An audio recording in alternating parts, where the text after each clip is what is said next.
We're about to hit digital superintelligence. AI will be able to model human cells, tissues, organs, and individuals. Are we going fast enough to achieve the 20 plus years of healthy life extension you predict?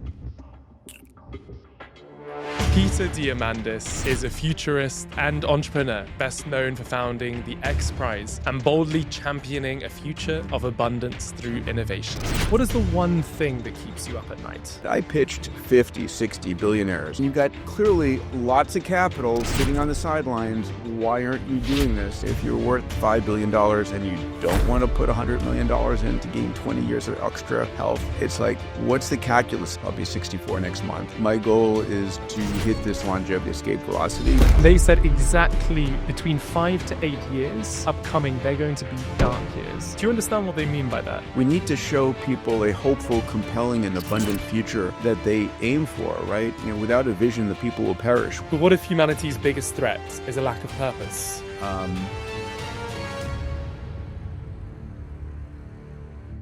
The future looks amazing, but also a little scary. If you, just like me, want to have an honest outlook of what the next chapter could look like and how best to prepare for that, I ask for one simple favor: subscribe, so I can invite the brightest minds on this podcast and get those answers for both you and I. Enjoy the episode.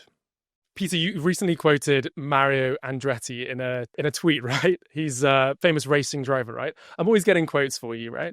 It's if everything seems under control, you're not going fast enough. Based on what you've seen from the X Prize semi-finalists, are we going fast enough to achieve the 20 plus years of healthy life extension you predict?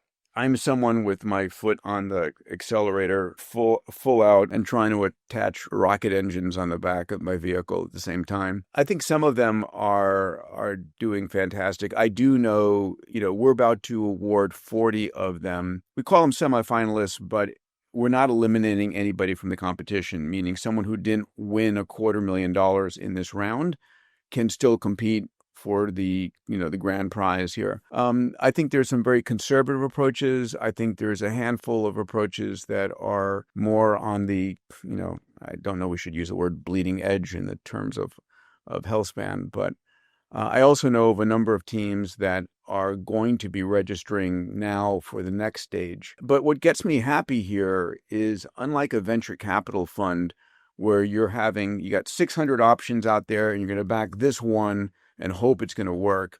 The beautiful thing about an X Prize is we're backing all of them.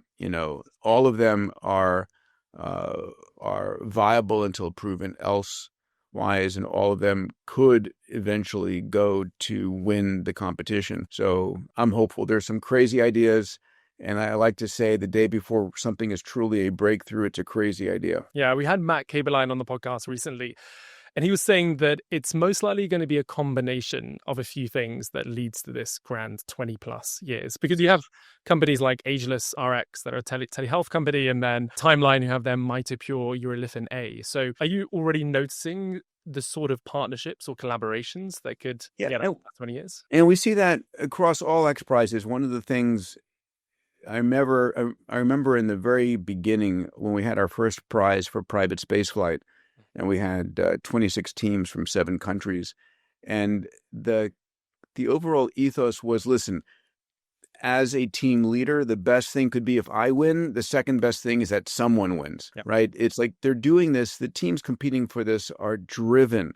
They're driven in these X Prizes and in this Healthspan prize because they really want to see this future materialize. It's not like, they would be doing something else. Otherwise, they're doing this because it's their highest calling. It's their purpose, what I call their massive transformative purpose. So we will see teams merging. We will see teams collaborating and competing all at the same time. The fund that I'm part of, Long Game, we've invested in whole body replacement cloning startups. It feels like currently the pool of companies, startups, out of the 40, there is not many that are really pushing the extremes of the longevity space. Where? And do you think that's going to change over the next few years? Do you think more? I do. I do think that we're going to see more. You have to understand that it may or may not have been worthwhile for some of the edgier teams to register for this first stage of capital giveaway. I know of a few teams that are some of the more advanced rejuvenative health span extending technologies that are going to play in the next phase of this competition. Our goal is to lower the barrier where they all want to play. Our mission through this competition is how do we get everybody in the world to pay attention to the fact that your longevity future is different than it's ever been. We're not taking the past and extending it linearly into the future.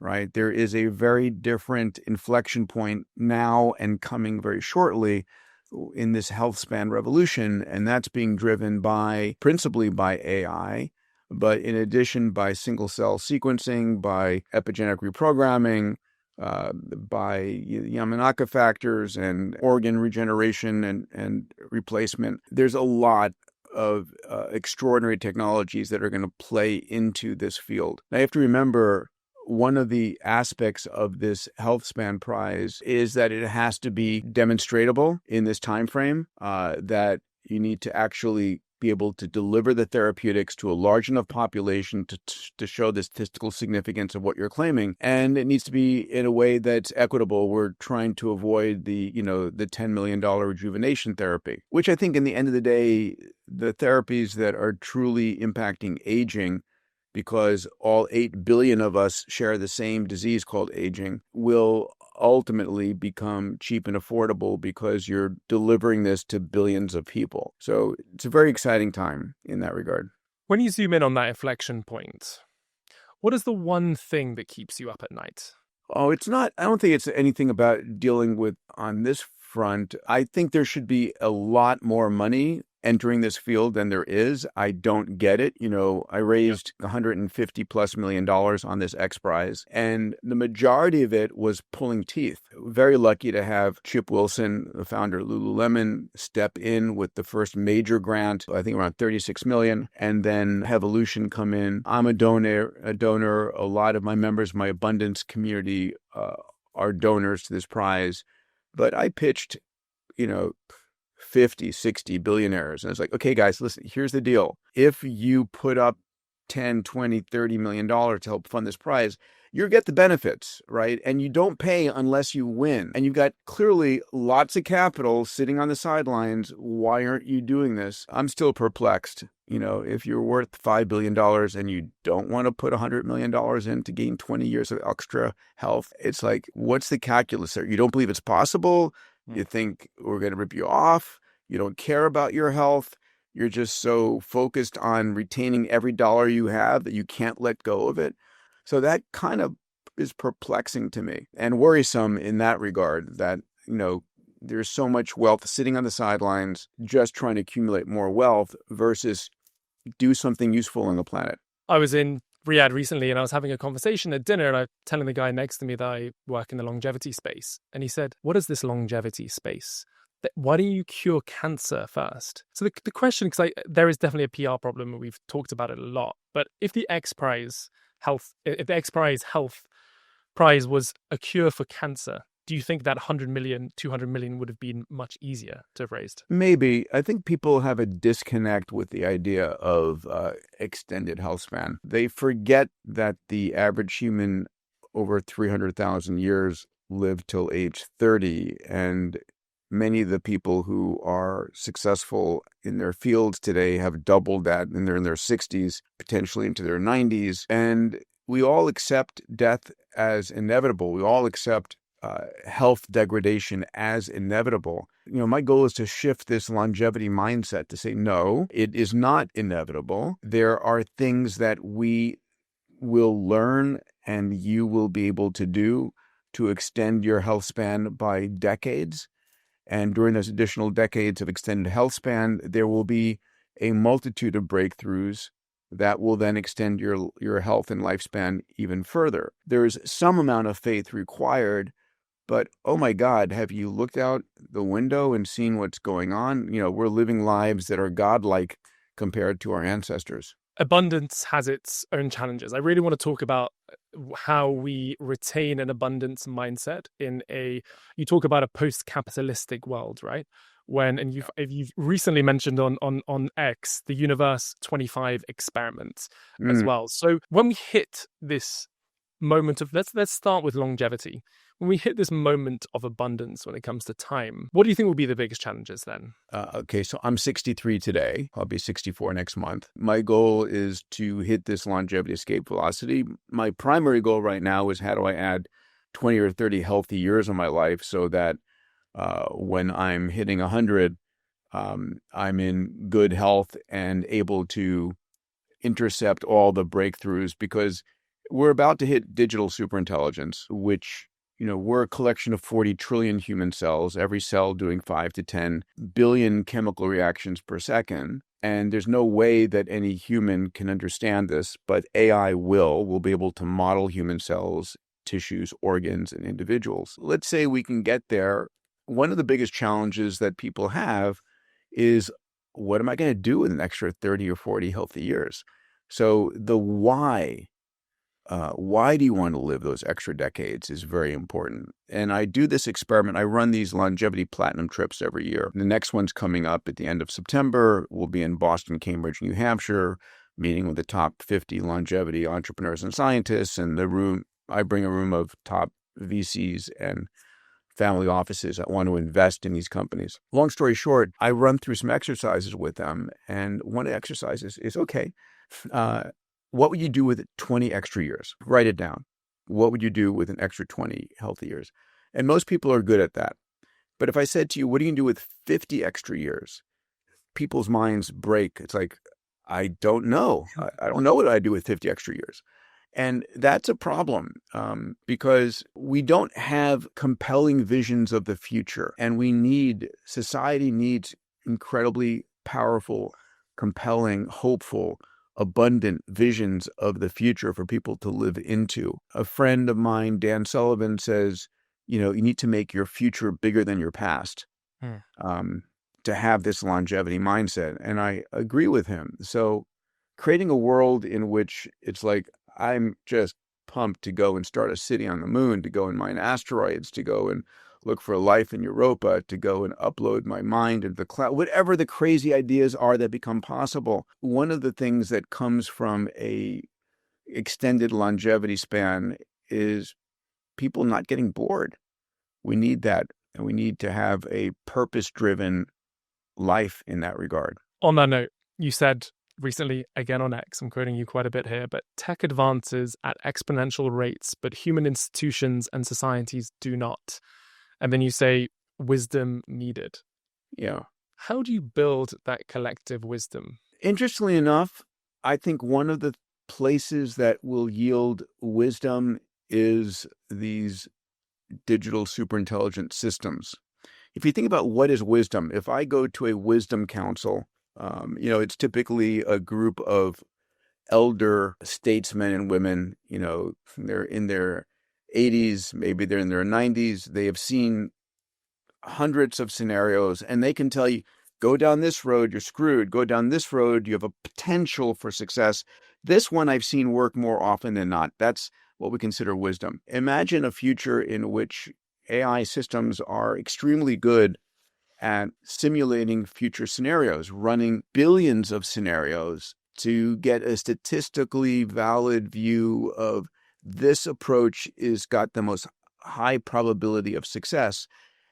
That's wisdom in some ways. So I think we're going to see wisdom coming from these AI models in the future. I think clearly communicating my concern in the near term over the next 5 to 8 years isn't AI, artificial intelligence, it's human stupidity using these technologies. And we need to get to the other side of that, where we do have digital superintelligence that is hopefully supporting humanity, not screw things up. It's uncanny that you said 5 to 8 years. I recently had a shamanic practitioner, and then a spiritual healer onto the podcast. And they said exactly between 5 to 8 years upcoming, they're going to be dark years. But after that will come a lot of light. Yeah. Do you understand what they mean by that? So one scenario for this, and it's the one that I have a high probability of belief belief and ultimate hope for is that we're going to see a lot of turbulence. Turbulence comes when things are changing so fast that people don't know how to deal with it. That turbulence is a result of nefarious players using AI to cause disruptions, people doing power grabs, people's jobs being disrupted, and social contracts being broken, and civil unrest. Those are, the types of dark years resulting from the speed of change. That's it. It's all about the speed of change and who is agile, who is prepared, who is not. 99%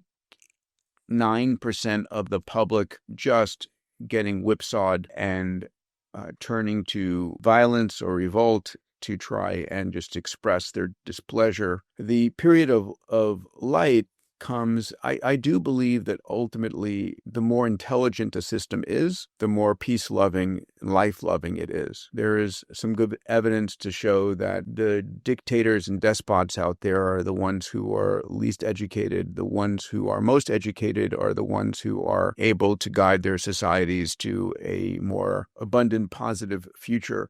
So what does it look like when we have digital superintelligence that is not just, 1,000-fold more intelligent than human species, but 1,000,000,000-fold times? Can we hope for a benevolent, godlike intelligence out there that supports us during this period of time? It's, listen, I'm a scientist, I'm an engineer, I am very data-driven. I see this digital superintelligence is coming. Now the question is, we hold in superposition two futures for ourselves. To borrow some terms from quantum sciences, one, AI is a oppressive, destructive force, which again, I don't see that the more intelligent a system is, there's no need for it to do that. We don't live in a world of scarcity. AI can have access to all the energy it needs. We are accessing a crumb worth of the energy out there, especially as new physics and new mathematics comes into existence. There is the potential for the human species to flourish in this age of abundance. And so the next book that I'm writing with Stephen Kotler, my follow-on to my 2012 book, Abundance, The Future is Better Than You Think, the current working title is Age of Abundance, Survival Guide for the Decades Ahead. And we're going to be heading into increasing abundance, but it's an abundance of also all the positive things in life accelerating exponentially, including time and health. But there's also abundance of obesity and calories, of teenage suicides, of microplastics, of carbon in the atmosphere, and how do we navigate those downside elements of abundance at the same time that we enjoy the upside. Recent Pope was I think elected is the right term. Pope Leo is the first Augustine Pope, and the Augustines are well known for being they look after the poor, right? And it feels like there's a reason why the conclave decided on Pope Leo. We are entering a time of abundance, as you said, but is the precursor to abundance always scarcity? Do we need to have this time of scarcity before? I don't think we do have scarcity. I think if you look at the data across everything, there is far less malnutrition in the world. There's more access to food and calories. Child mortality has fallen through the floor, as has maternal mortality. Access to education and healthcare has exploded. It's perceived scarcity. It's not actual scarcity when we look at these numbers. And so in the back of my next book is, depends what the publisher lets me do, but I have 100 pages of charts that show almost on every single measure, food, energy, water, healthcare, education, democracy, just incredible progress. But we have this perceived sense of scarcity because we pump all the negative news in the world into our brains every morning, noon, and night on the evening news or the newspapers. But if you compare ourselves compared to what it used to be, it's extraordinary what we have today. And it's continuing, right? We are as gods compared to our ancestors. I think what I meant to say was this post-traumatic growth that people go through when they've seen how bad things are. are we going to learn from these next 5 years? Because sure, there will be abundance, but as you say, there'll be an abundance of positives and there'll be abundance of negatives. Are there lessons that need to be learned over the next 3 years? Like, how are we going to learn, for example, how we merge with superintelligence? What are going to be the key learnings that we need to see and feel over the next few years that will help guide this next tomorrow? It's a good question. I don't know that I have an answer for you. Part of the biggest issue we have is that I'm less concerned about U.S. versus China in this AI arms race. I'm more concerned about U.S. and China versus the individual rogue actor who is mentally unstable and whose mission it is to do the greatest harm. I think one of the things, Julian, that I've become more and more verbal and vocal about is that humanity needs a positive vision of the future. As we become more and more capable, more and more godlike, as we have more and more access to abundance across everything, what are we shooting for? What's our vision of what the future could and should look like? Hollywood provides us with all of these negative dystopian points of view, from, pick your favorite disaster movie, from Terminator to, I need to come up with my favorite listed disaster movies, but we have very few visions of is hopeful future. I mean, Star Trek being one that is shined and maintained true for many decades. We need more of that. We need to show people a hopeful, compelling, and abundant future that they aim for, right? Without a vision, the people will perish. We need to give them a very clear vision. And I find that gravely lacking in society today. So if I go back to your answer of what we have to learn, I think we need to give the world a vision of what's possible, what to shoot for, what will be possible, and why they should be excited about. We have to up-level the challenges we pursue. Going back to the Universe 25 experiments, which you mentioned earlier, right? And for those who are not familiar, you can go to your favorite LLM and look into it. But back in the 60s, a particular social psychologist built these large containers, large cities for rats. And in this environment, there was no scarcity. They had all the food, all the nesting materials, all the room they needed to grow, just exponentially. And this was the 25th time he did this experiment, which is why it's called Universe 25. And what happens in the experiment is that he puts 4 mating pairs in and they grow exponentially. And then because there is no challenge for them, they're not challenged to find food. They're not challenged to find a mate. They're not challenged for finding living space. They're just, everything they possibly want is there. Their society begins to fall apart. Mothers start abandoning their young. The babies are starting to get stillborn. There's a group called the beautiful ones that are males that sit in the corner and just groom themselves. And at the end of the day, the population, without having pressure due to lack of food or lack of housing, the population still on its own crashes and the society dies. And so one of the conclusions there is that we, as a fundamental of mammalian biology, I wouldn't say human biology, these are mammalian rats, right? Need challenge. We need some level of hardship to overcome, something to strive to achieve, that we evolved in the savannas of Africa during scarcity and fear. And that's the default wiring of the brain. And today, fear and scarcity doesn't serve us anymore. So the alternate universe to this Wall-E-like universe where people are fat, dumb, and watching TV all the time is sort of the Star Trek universe where we create these challenges for ourselves to pursue. You mentioned before China-US versus a rogue actor, and so much about this is bringing the collective on the journey, right? I spoke to Brian Johnson recently, and he was mentioning why the Don't Die movement is so strong, because it's the only thing that unites every human. Live forever? Well, maybe people don't want to live forever. Christianity, Islam, whatever, there are going to be subsegments within that. Do you believe that don't die is the only way that we can bring everyone on this journey? Or do you have a different philosophy to this? I think my philosophy is one of abundance.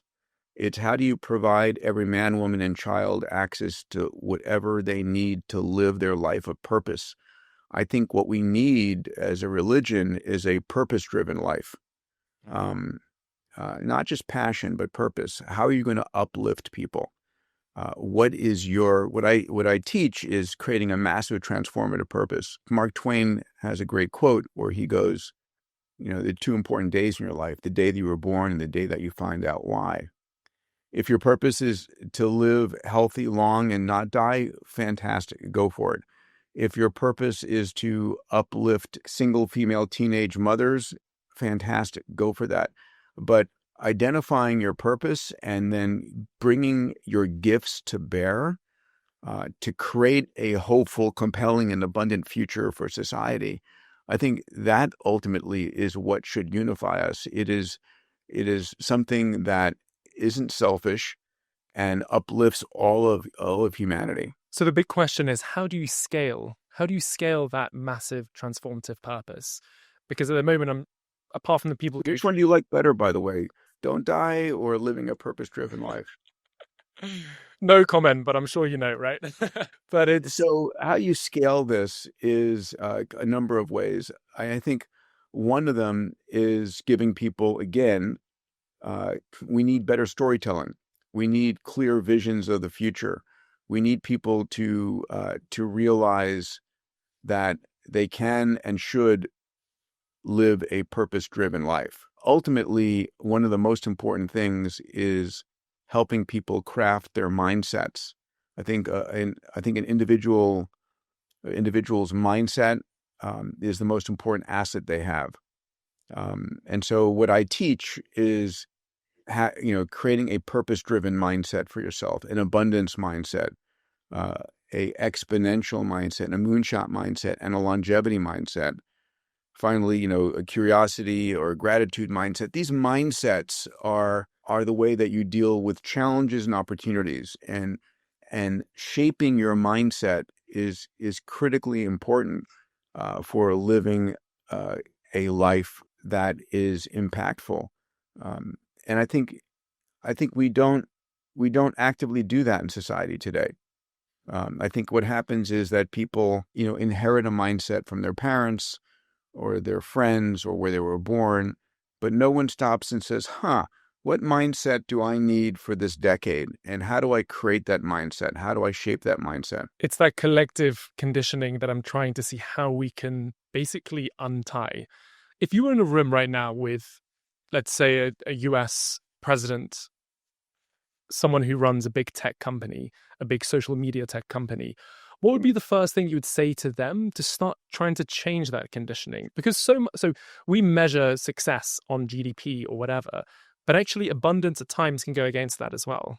So I just put out a blog yesterday basically saying the number one thing that the U.S. could do to solve our fiscal problems isn't a Bitcoin reserve, though I hope they will do that and push it with all force. I'm a huge Bitcoin believer, but it would be to extend the American health span by 20 years. You do that, you solve all of the U.S. fiscal issues. We are going to spend so much extraordinary amount of capital on end of life, on dementia, Alzheimer's. If people have all of the strength, cognition, mobility at 70 that they had at 50, they're not going to be retiring at 65. They're going to keep on adding to the U.S. economy. So extending Healthspan is a huge move, and so that is my message to the U.S. government. A Project Warp Speed or a moonshot, hands down, right? It's what we're doing with the Healthspan X Prize. ARPA-H has a program called Prosper, working on that. But these are $100 million efforts. Let's go with with a $10 billion effort or a $50 billion effort. Let's really move the needle and make it accessible to everybody. It would pay dividends so fast, it would just snap, keep your head spinning. I think industry should be doing the same. I think a lot of healthcare takes place or can take place inside of a company with the right incentives around that. So, I mean, that's one concrete answer there. I still go back to fundamental to all of that is mindsets again, but yeah. I'd just like to finish on one last question then. Yeah. You said wisdom is needed beforehand. If you were going to give an advice to someone, apart from go and learn more or read the books on abundance, how would they be able to access their wisdom? And if we were to look in, let's say, 3 years' time and say, oh, those people really raised the bar and really allowed for greater collective wisdom, what would they have done? First of all, I think the single most important thing anyone listening here can do is get clarity on their purpose in life. Again, I mentioned the Mark Twain quote, 2 important days in your life, the day that you're born, the day you find out why. When you connect to a purpose, what I call a massive transformative purpose, it wakes you up in the morning and it keeps you going through the day. In this world, we're accelerating and we're bombarded by so much information, so many opportunities, so many things we could read, so many things we could do. How do you filter what to do and not to do? And part of that filter is by being clear about your purpose. I built an AI model called, you can go to, it's free, it's mypurposefinder.ai, and people can go there and it will help you develop a massive transformative purpose for yourself. It's getting clarity about who you want to serve, because when you're living a purpose-driven life, it's not about just making more money. It's about who you want to uplift, who do you want to focus on serving. What's the measurable objective goals that you want to do? So I think one of those things is getting a clarity on purpose and your MTP. That gives people a plan to deal with the world as it is accelerating. Amazing. And Peter, your next book is out when? So Age of Abundance, the survival guide for the decades ahead, will come out in the beginning of 2026 from Simon & Schuster. I've got another book in process called Mindset Mastery, which is like 80% done, but I'm not exactly sure when it's going to come out, but I'm sort of juggling that. And then I put out a newsletter every week on the meta trends. This is like, there are 10 meta trends that I see as definitively defining the decade ahead.